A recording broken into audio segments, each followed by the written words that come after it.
Kami sampaikan kembali informasi pilihan pagi ini.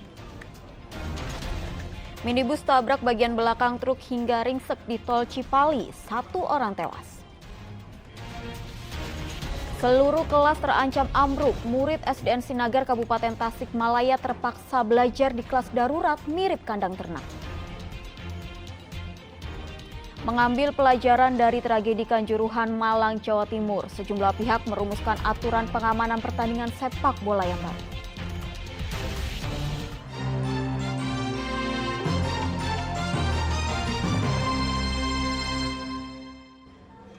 Murid SD Negeri Sinagar Kabupaten Tasikmalaya terpaksa belajar di ruang kelas darurat yang mirip kandang ternak.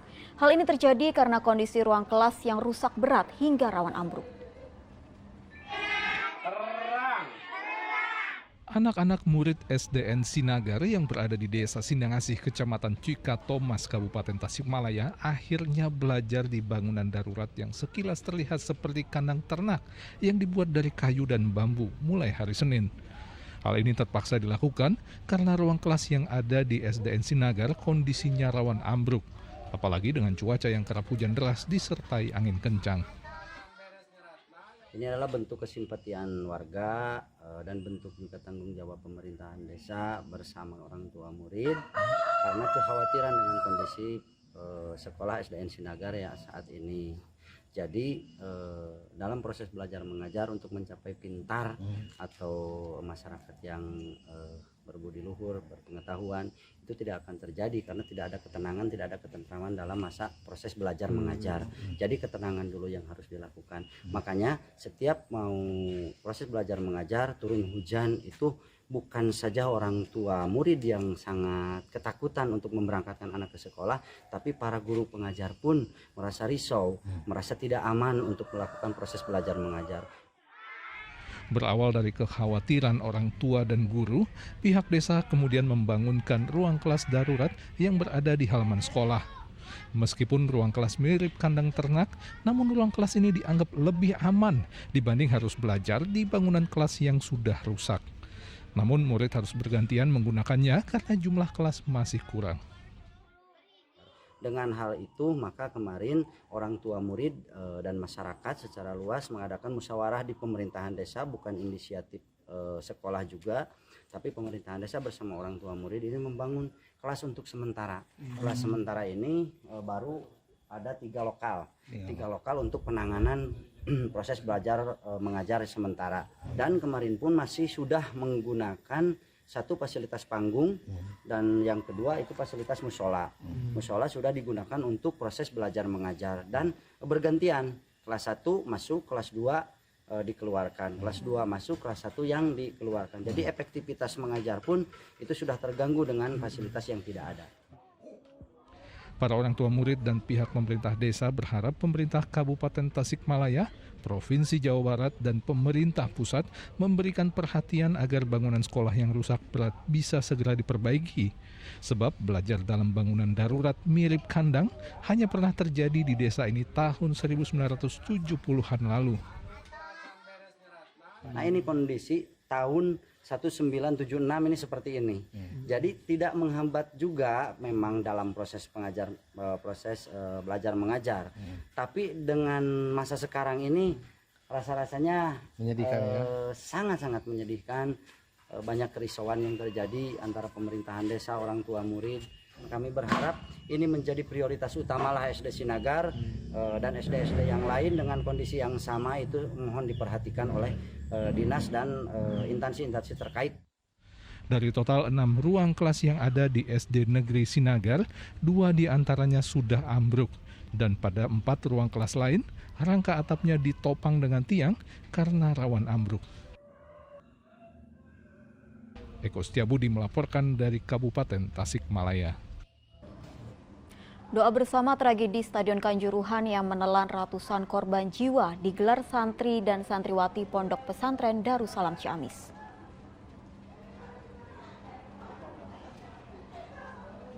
Tragedi Stadion Kanjuruhan yang menelan ratusan korban jiwa di Malang, Jawa Timur menjadi duka mendalam tak hanya bagi dunia sepak bola Indonesia, tapi juga menjadi salah satu tragedi kemanusiaan yang dirasakan juga oleh masyarakat. Kepedulian dan keprihatinan atas tragedi di Stadion Kanjuruhan itu juga dirasakan oleh ratusan santri dan santriwati pesantren Darussalam Ciamis. Mereka menggelar doa bersama dibimbing langsung oleh pimpinan pondok pesantren. Doa bersama berlangsung khidmat. Pimpinan Ponpes Darussalam Ciamis menyampaikan turut berduka cita kepada para korban yang telah wafat dalam tragedi kemanusiaan Kanjuruhan. Tidak ada sama sekali yang mengharapkan kejadian seperti ini, tapi karena Allah sudah menakdirkan ini kejadian berada dalam situasi kebahagiaan, kegembiraan, karena bagi rakyat namanya permainan yang populer sepak bola itu adalah hiburan rakyat, kemudian ajang silaturahim, seharusnya ya tidak harus terjadi semacam ini. Makanya kami sangat prihatin dengan kejadian ini, dan ini adalah sebuah musibah besar untuk bangsa kita. Maka kita berdoa bersama khusus untuk para almarhum, keluarga yang ditinggalkan, semoga diberi kesabaran, ketabahan, karena memang ini kejadiannya. Pasca tewasnya ratusan supporter sepak bola di Kanjuruhan, Malang, Jawa Timur, Polda Jawa Barat menggelar diskusi kelompok terarah Focus Group Discussion yang membahas aturan pelaksanaan pengamanan pertandingan sepak bola. 106 pasal disepakati peserta lintas kepentingan sebagai acuan pengamanan pertandingan sepak bola di Provinsi Jawa Barat. Juga sudah membuat satu flow dan tentunya Mengambil pelajaran dari tewasnya ratusan supporter sepak bola di Stadion Kanjuruhan Malang, Jawa Timur, Polda Jawa Barat bersama penyelenggara pertandingan Liga 1, panitia lokal, manajemen klub, Gubernur Jawa Barat hingga perwakilan supporter menggelar diskusi kelompok terarah atau Focus Group Discussion terkait standar operasional dan prosedur pengamanan pertandingan sepak bola di Kota Bandung Senin lalu. Hasil diskusi, Polda Jawa Barat mematangkan 106 pasal standar operasional prosedur pengamanan pertandingan sepak bola pasca tragedi Kanjuruhan yang akan dijadikan acuan dalam pertandingan sepak bola di Jawa Barat. Namun 106 pasal tersebut belum final karena harus mendapatkan persetujuan dari Mabes Polri. Tujuan pertemuan FGD adalah untuk menemukan semua dari aspek untuk pengelolaan pertandingan sepak bola di Jawa Barat yang lebih aman, lancar, nyaman, dan memartabat. Perlu keterlibatan semua pihak, baik Panpel, PSSI Pusat, Boboto sendiri atau pendukung, dan pihak-pihak yang lain untuk menjamin pertandingan berjalan dengan aman dan nyaman serta lancar sesuai yang kita harapkan. Itu rambu-rambu yang kita buat berdasarkan dengan kesepakatan semua pihak agar menjadi acuan bersama, SOP bersama dalam penyelenggaraan pertandingan di wilayah Provinsi Jawa Barat. Salah satu tindakan pengamanan yang disorot banyak pihak baik dari dalam maupun dunia adalah terjadinya penembakan gas air mata oleh aparat keamanan ke penonton yang berada di tribun Stadion Kanjuruhan Malang hingga membuat penonton panik karena mata perih dan sulit bernafas lalu berebut untuk keluar dari stadion. Naasnya sejumlah pintu keluar stadion dikunci dari luar. Hingga 131 nyawa manusia melayang akibat kehabisan oksigen dan terinjak penonton lainnya yang juga berupaya menyelamatkan diri dari serangan gas air mata. Padahal dalam aturan pengamanan dan keamanan stadion dari Federasi Sepak Bola Dunia FIFA, pasal 19B, FIFA melarang adanya penggunaan gas air mata dalam stadion sepak bola untuk menangani massa. Hal ini bukanlah tanpa sebab. Kejadian persis sama seperti di Stadion Kanjuruhan pernah terjadi di Kota Lima, ibu kota negara Peru tahun 1964 lalu dan menjadi tragedi pertandingan sepak bola paling mematikan sampai saat ini karena menewaskan 328 orang supporter. Muhammad Rizal melaporkan dari Kota Bandung. Kecamatan Limbangan, Kabupaten Garut menggelar pameran produk UMKM yang ada di wilayah Limbangan dan sekitarnya. Produk UMKM didorong untuk masuk pasar digital dengan jangkauan pemasaran yang lebih luas. Alun-alun Garut diramaikan oleh pameran produk UMKM Limbangan Expo 2022 yang diikuti oleh UMKM dari Kecamatan Limbangan dan sekitarnya.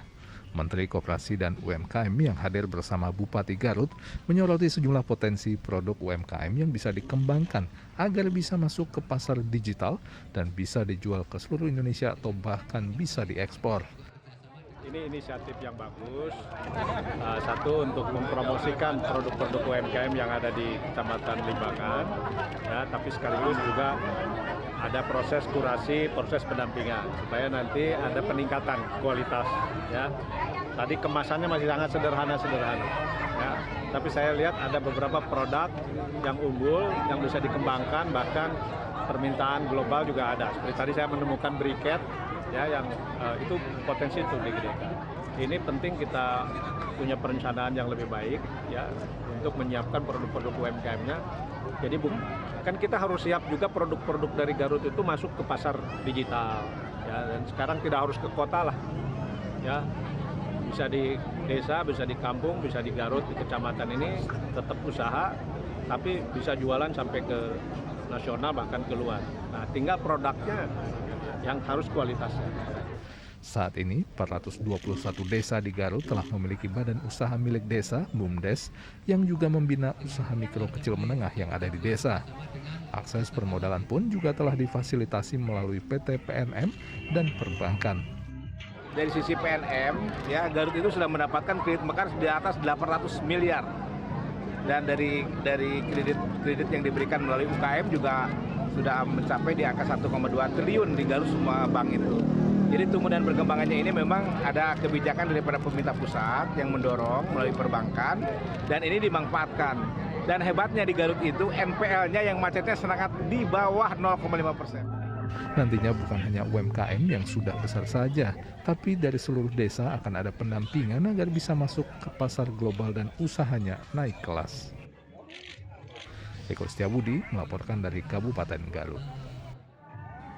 Informasi tadi mengakhiri jumpa kita hari ini. Atas nama rekan yang bertugas, saya Tabita Putri mengucapkan terima kasih atas kebersamaan Anda. Selamat beraktivitas dan sampai jumpa.